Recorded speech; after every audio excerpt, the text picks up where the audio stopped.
हर हर महादेव।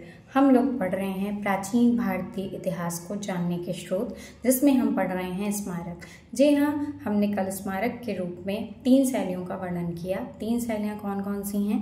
नागर शैली, बेसर शैली और द्रविड़ शैली। कल हम लोगों ने नागर शैली से बने हुए मंदिरों के बारे में समझा। हम लोग मंदिर वास्तुकला को समझ रहे हैं। अब हम लोग समझेंगे द्रविड़ शैली के बारे में। जी हाँ, द्रविड़ शैली कहाँ थी, क्यों थी, इसके बारे में हम लोग अच्छे से, जैसा कि हम लोगों ने अच्छे से समझा था कि नागर शैली के मंदिर भारत के किस क्षेत्र में बनाए गए हैं, तो नागर शैली के मंदिर भारत के उत्तरी क्षेत्र में बने हुए हैं। उत्तर भारत के सारे मंदिर नागर शैली में बनाए गए हैं। अब हम लोग पढ़ रहे हैं द्रविड़ शैली।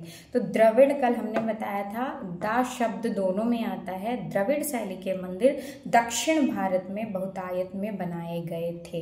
अब प्रश्न उठता है क्यों? क्योंकि सबसे ज्यादा हिंदू राजाओं ने दक्षिण भारत में शासन किया। जी हाँ, दक्षिण भारत में एक ऐसा प्रश्न भी इसमें आ रहा है कि पूरे भारत में सबसे ज्यादा मंदिर किस राज्य में हैं या भारत के किस क्षेत्र में हैं? तो दक्षिण भारत में सबसे ज्यादा मंदिर बनाए गए हैं और तमिलनाडु नामक जो राज्य है वह मंदिरों का राज्य कहा जाता है। अगर परीक्षा में यह प्रश्न आता है कि मंदिरों का राज्य किसे कहा जाता है, तो हाँ, इसका उत्तर होगा तमिलनाडु को मंदिरों का राज्य कहा जाता है और सबसे अधिक मंदिर दक्षिणी क्षेत्र में पाए गए हैं। एक अनुमान के तहत अकेले दक्षिण भारत में 40,000 से अधिक मंदिर हैं। पूरे भारत में करीब 10 लाख मंदिर हैं और अकेले दक्षिण भारत में 40,000 से अधिक मंदिर बनाए गए थे, इसलिए उसे मंदिरों का राज्य कहा जाता है। चलिए अब जानते हैं कि दक्षिण भारत के मंदिर जो द्रविड़ शैली में निर्मित किए गए थे, उनकी विशेषताएं क्या क्या हैं। सबसे पहले विशेषता है, दक्षिण भारत के मंदिरों में ग्रेनाइट का उपयोग किया गया है। दूसरा है, उनके मंदिरों में जटिल नक्काशी की गई है। इसका तीसरा जो विशेषता, सबसे बड़ी विशेषता है कि इसके जो गोपुरम हैं वो विशाल बने हुए हैं, यानी बहुत बड़े बने हुए हैं। अब आप कहेंगे गोपुरम क्या है? तो गोपुरम वहाँ के प्रवेश द्वार को कहा जाता था। मंदिरों का जो प्रवेश द्वार होता था वो बहुत भव्य बनवाया जाता था और उस प्रवेश द्वार को गोपुरम कहा जाता है। द्रविड़ शैली का सबसे बड़ा उदाहरण तमिलनाडु के तंजावुर में बृहदेश्वर मंदिर है, जिन्हें राजराजेश्वर मंदिर के नाम से भी जाना जाता है। यह मंदिर भगवान शिव को समर्पित है। यह मंदिर इकलौता मंदिर है जो पूरी तरीके से ग्रेनाइट से बना हुआ है। यह मंदिर अपनी भव्यता, अपनी वास्तुशिल्प के लिए जाना जाता है, इसलिए इसे यूनेस्को ने विश्व धरोहर घोषित किया है। द्रविड़ वास्तुकला के और भी बहुत से उदाहरण हैं, जैसे तमिलनाडु के मदुरै नामक नगर में मीनाक्षी अम्मन मंदिर, जो भगवान शिव का और माता पार्वती का मंदिर है।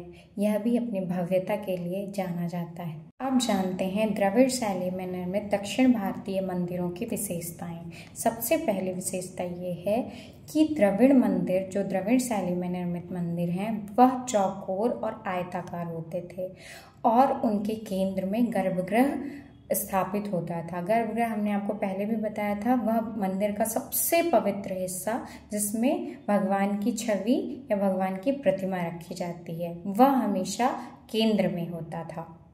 दक्षिण भारतीय शैली में गर्भगृह के बाहर रक्षा करते हुए द्वारपालों की मूर्तियां आप दक्षिण भारतीय वास्तुकला यानी द्रविड़ शैली में अवश्य देखेंगे, यानी गर्भगृह के बाहर द्वारपालों की मूर्तियां अवश्य होती। अगली विशेषता आती है विमान। यह विमान क्या है? विमान एक मीनार होती थी जो कि गर्भगृह से ऊपर उठती थी। यह पिरामिड नुमा आकार की मीनार होती थी जिसे जटिल नक्काशी से सजाया जाता था।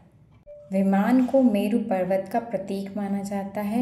मेरु पर्वत को स्वर्ग की सीढ़ी भी कहा जाता है पौराणिक कथाओं में, और देवताओं का केंद्र बिंदु या ब्रह्मांड की धुरी के नाम से भी मेरु पर्वत को जाना जाता है। अब अगली विशेषता है गोपुरम, जो कि हमने आपको पहले भी बताया था कि गोपुरम क्या है। तो गोपुरम है दक्षिण भारतीय मंदिरों का सबसे भव्य, सबसे बड़ी संरचना, जी हाँ, सबसे बड़ी संरचना यानी दक्षिण भारतीय मंदिरों का प्रवेश द्वार, जिसे गोपुरम कहा जाता था, जिसे जटिल नक्काशी के द्वारा सबसे ज्यादा सजाया जाता है।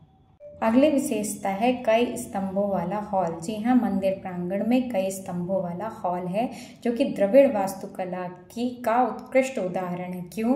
क्योंकि उनके स्तंभों पर बहुत अच्छी नक्काशी की जाती है और यह हॉल पूजा व अन्य धार्मिक गतिविधियों के रूप में काम आता है। अगली विशेषता है कि दक्षिण भारतीय मंदिरों में आपको एक बड़ा खुला प्रांगण मिलेगा। प्रांगण का मतलब एक बहुत बड़ा आंगन या बहुत बड़ा खुला स्थान, जहाँ पर विभिन्न त्योहारों को मनाने के लिए सभी लोग एक साथ इकट्ठे हो सकते। खुला प्रांगण ब्रह्मांडी व्यवस्था का प्रतीक है, जिसमें सभी लोग एक साथ आ सकते हैं और एक साथ त्योहारों को मना सकते हैं। अगली विशेषता है द्रविड़ शैली में निर्मित मंदिरों की, यानी कि दक्षिण भारतीय मंदिरों की, कि आपको मंदिर प्रांगण के अंदर एक जल निकाय अवश्य मिलेगा। जल निकाय यानी तालाब। मंदिर प्रांगण में एक तालाब अवश्य होता है, जो कि एक सबसे पवित्र स्थान माना जाता है, जो अनुष्ठान स्नान के लिए उपयोग किया जाता है।